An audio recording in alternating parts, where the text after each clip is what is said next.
Если вы чувствуете определенный дискомфорт вот здесь, то есть в животе, какие-то боли и так далее, не откладывайте свой визит к врачу. Сначала терапевту, и, возможно, он вас отправит к гастроэнтерологу, потому что у вас может развиваться различные серьезные заболевания. Может это все начаться с эрозией желудка, а закончиться язвой, ее прободением, и тогда уже спасать будут только хирурги.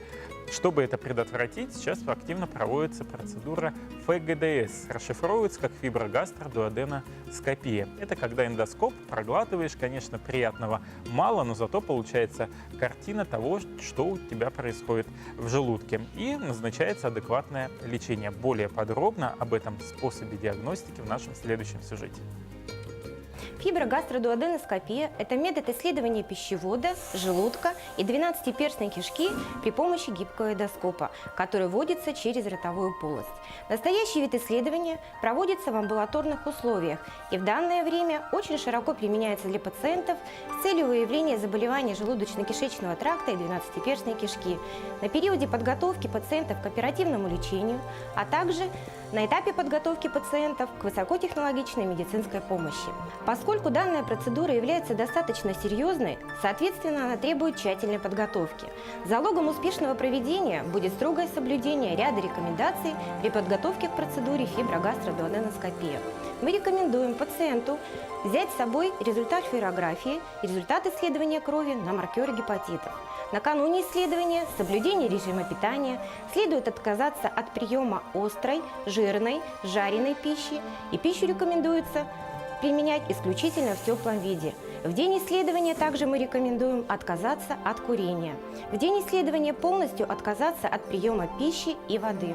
Желательно взять с собой пеленочку или полотенце.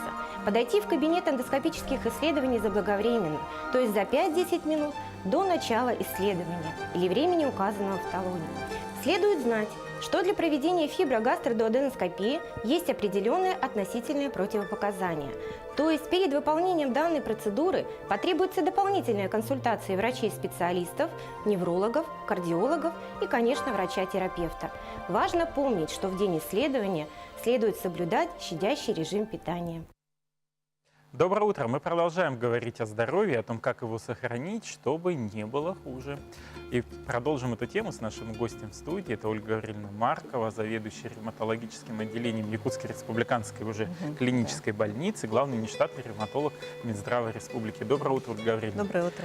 Тема нашей сегодняшней беседы – это та научно-практическая конференция, которая пройдет 1 марта у нас в Якутске. И она будет необычна тем, что в ней могут принять участие не только врачи, но и пациенты. Что это будет за конференция?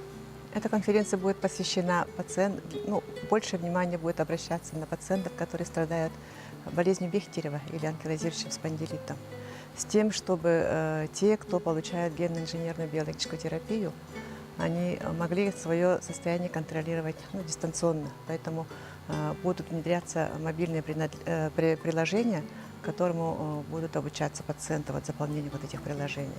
И их состояние на фоне приема биологических препаратов, они могут отражать по заполнению анкеты, и врачи будут оценивать, насколько эффективна эта терапия или недостаточно она эффективна, насколько больной привержен к лечению, получает ли он все, что для него необходимо, и как он вообще выполняет все рекомендации, включая физическую активность в том числе. Я так понимаю, что Якутск становится первым тестовым регионом на Дальнем Востоке, где данное приложение будет запускаться. Да, это первый опыт.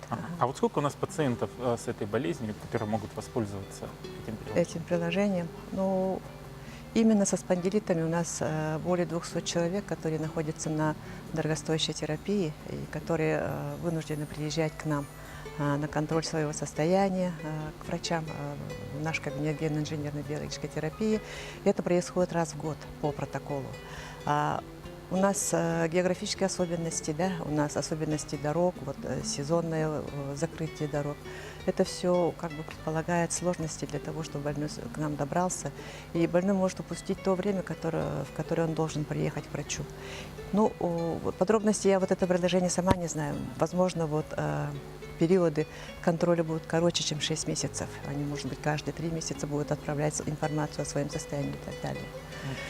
Поэтому это помощь, это помощь, чтобы связь пациента с врачом не прерывалась. потому что мы же их приглашаем раз в полгода, особенно тех, которые получают подкожные инъекции. Они самостоятельно могут вводить или в условиях своей поликлиники, амбулатории.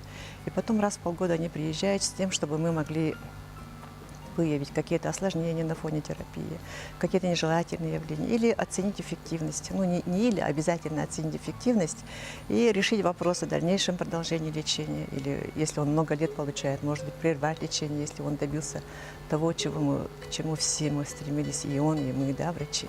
Вообще Вот в можно этом ли плане. добиться ремиссии достаточно стойкой выздоровления при Да, различных это болезнях? сейчас это реально. Если раньше нам говорили, и мы думали, что ревматоидный артрит и спондилит анкилозирующий – это болезни, которые неминуемо ведут к инвалидности, к снижению, к низкому качеству жизни, то вот с внедрением биологических препаратов, это уже конец 90-х годов за рубежом, у нас это первый год, 2001 год в России, они внедрялись. И с тех пор, конечно, вот эти болезни изменили ход своей болезни, да, своего течения. И если мы назначаем особенно пациентам с тяжелым течением, там, с признаками тяжелого прогноза, да, вот за короткое время у него наступит инвалидность, конечно, мы таким пациентам назначаем по показаниям эти препараты и, в общем-то, добиваемся неплохих результатов. Но там другая проблема выступает. Проблема финансирования.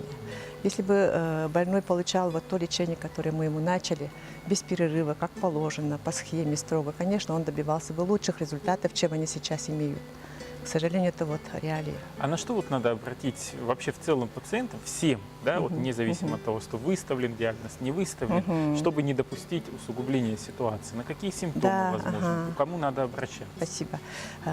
Особенно нужно обращать внимание на боли в нижней части спины, мы говорим. Это вот обычно пояснично-крестцовая зона, на боли которых молодые люди, ну, как бы реагируют не очень серьезно. Они считают, что это все пройдет, запускают время и ходят к неврологу, к терапевту. Время уходит, а надо идти к ревматологу. Вот. Особенно, когда есть скованность по утрам, тяжело вставать, ранние утренние боли. Это же очень тяжело, когда поворачиваться им с болью надо. Вставать легко они не могут пойти, потому что сковывает их.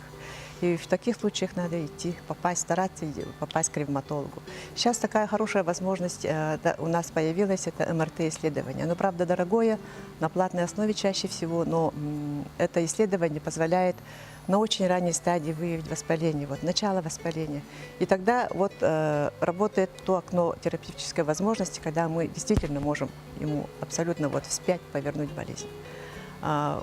Не тогда, когда больной через 15 лет появляется перед тобой уже весь согнутый, уже с окостеневшими позвонками, то там, конечно, А вот наблюдаете ли другая вы то, терапия. что болезнь начинает молодеть, что больше она подвергает людей молодого возраста? Но эта болезнь Бехтерева, она изначально вот поражает самый такой трудоспособный возраст, самый активный, да, в жизни человека, с 20-40 лет. Это молодые люди, чаще всего это мужчины.